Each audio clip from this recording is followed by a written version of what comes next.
yo gamba okay ate ngendo okulaba atera gochani nengana ne why don't we just reconcile ebintu bivaawo kampala ne damu n'atunyumira.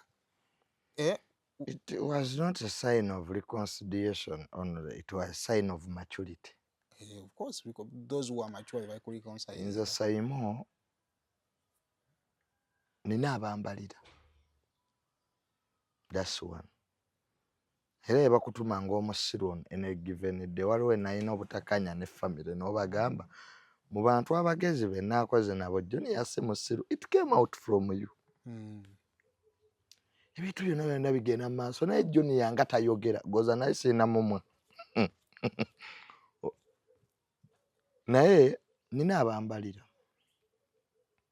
Betuyinza oyita abakuwabula. Abampabula. Ekyo ekigambo ekituufu mu Luganda. Ate nze mpuliriza nnyo. I'm a good listener.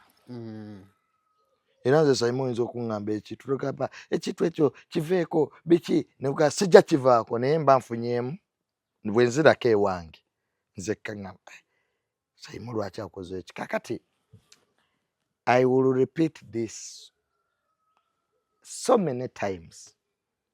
Anybody who wants to listen, please listen. I have no problem with my brother Kasuku. That's beautiful.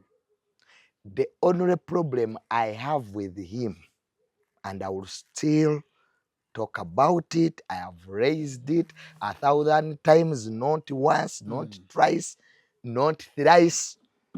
I've engaged so many people about this problem that brings us to conflict with the Kasuku. It's one. He brings people to abuse me. When I came out to apologize, I didn't apologize because I'm weak. I didn't apologize because I apologize because I'm mature enough. I know when to stop something and move on. Wange. Nina video wano gyendabye, but I felt touched. If there is anything I said bad, please forgive me, my brother. End of story. Nkole biki? Ebirala. Video yanyeeza bangi aba family yange. Erwa. Yetonda.